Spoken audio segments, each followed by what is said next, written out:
CMS இவாஞ்சலிக்கலா CMS evangelical தொடக்கப்பள்ளி நிகழ்வுன்னு சொல்லி அண்ணன் கூப்பிட்டாங்க. இங்கே பார்த்தா தொடக்கப்பள்ளி நிகழ்வு மாதிரிலாம் இல்லை, ஒரு பல்கலைக்கழக நிகழ்வு மாதிரி இருக்குது. இந்த ஊருக்கு வரும்போது ரொம்ப தடமாறி அட்ரஸை கண்டுபிடிக்க முடியாமல் வந்தவங்களுக்கு.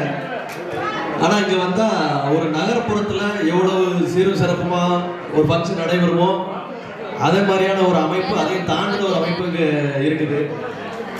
பலதரப்பட்ட மக்கள் உட்காந்துருக்கீங்க. ஒரே சமூகம் இல்லை, ஒரே மதம் இல்லை, ஆனால் ரொம்ப சிறப்பாக, ரொம்ப பொறுமையாக, ரொம்ப அமைதியாக, நல்ல விதமாக இருக்குது.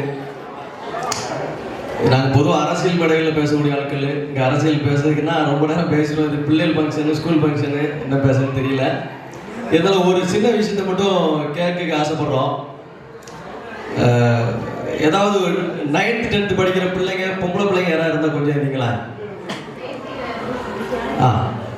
உங்களுக்கு பிடிச்ச ஹீரோ யாருமா? சும்மா சொல்லு. என்னம்மா? அதுக்கு தான் வந்திருக்கேன்.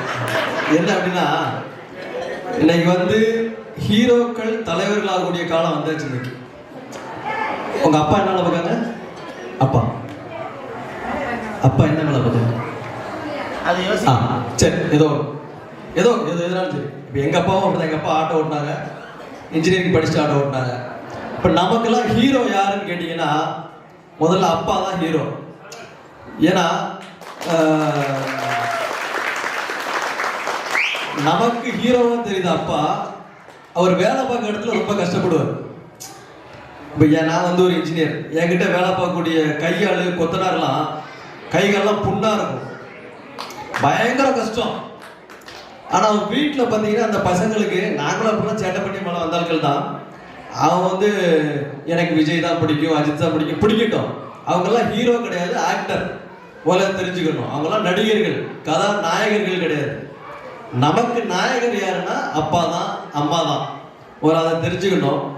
இது ஏன் நீ சொல்ல வேண்டிய சூழல் இருக்கு அப்படின்னா, நடிகர்கள் தலைவர்கள் ஆகிறதுனால, நடிகர்களை தலைவனாக ஏற்றுக்கிட்டதுனால இன்னைக்கு எப்படி இருக்குன்னு பார்த்தீங்கன்னா, ஒரு வாரத்துக்கு முன்னால் பாளையங்கோட்டையில் ஒரு பள்ளிக்கூடத்தில் 6 மாணவிகள் சேர்ந்து ஏதோ ஒரு ஆல்கஹால் எடுத்திருக்காங்க. பார்த்துருப்பீங்கன்னு நினைக்கிறேன். நாங்களாம் சின்ன பிள்ளையா இருக்கும்போது ஒரு 10 வயசு 11 வயசுல இருக்கும்போது குடி அப்படின்னா ஊருக்கு வெளியில வச்சு குடிப்பாங்க. குடிச்சவனை பார்த்தா ரொம்ப அசிங்கமா பார்ப்பாங்க. ஆனா இன்னைக்கு வந்து சகஜமாய் போச்சு. எனக்கு யாரும் குடிச்ச மாதிரி தெரியல. பார்க்கும்போது ரொம்ப சந்தோஷமா இருக்கு. பொதுகுளங்கிற கிராமம் ஒரு ஃபர்ஸ்ட் கிளாஸ் கிராமம், அதுல எந்த ஒரு மாற்று கருத்தும் இல்லை. நடிகர்களுக்கும், அதாவது தலைவர்களுக்கும் ஹீரோக்களுக்குள்ள வித்தியாசத்தை தெரிஞ்சுக்கணும்.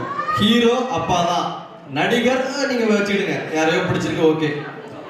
என்றைக்குமே தலைவர்களுங்கிறது காமராஜரையோ, கக்கனையோ, ஐயா முத்துராமலிங்கனாரையோ, இப்படிப்பட்ட ஆட்களை முன்னுதாரணம் வச்சு நம்முடைய வாழ்க்கையை நம்ம நகர்த்தணும். அப்படின்னா இந்த மாதிரியான சமூக வளங்கள், அதாவது ஆம்பளைகள் குடிக்கிறதே நம்ம தப்புன்னு சொல்லுவோம், பசங்க குடிக்கிறதே தப்பு.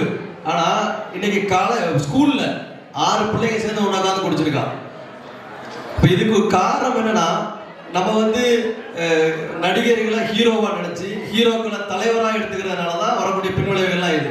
இன்னைக்கு குழந்தைகளும் பெரிய ஆட்களும் இருக்கிறதுனால இந்த விஷயத்தை மட்டும் சொல்லிட்டு நகர்றேன். நீங்க பெரியவங்க வீட்டில் உள்ளவங்க பிள்ளைங்களுக்கு, அடுத்த தலைமுறைக்கு நீங்க சொல்லிக் கொடுக்க வேண்டியது காமராஜரையும், கக்கனையும், முத்துராமலிங்கரையும் சொல்லிக் கொடுத்து, இவங்க தான்மா தலைவர்கள், நடிகர்கள் தலைவர்கள் அல்ல அப்படிங்கிறத மட்டும் தயவு செஞ்சு சொல்லிக் கொடுங்க. இதுக்கு மேல பேச விரும்பல, சிலருக்கு மனசுக்கு கஷ்டப்படுறோம். நன்றி, வணக்கம்.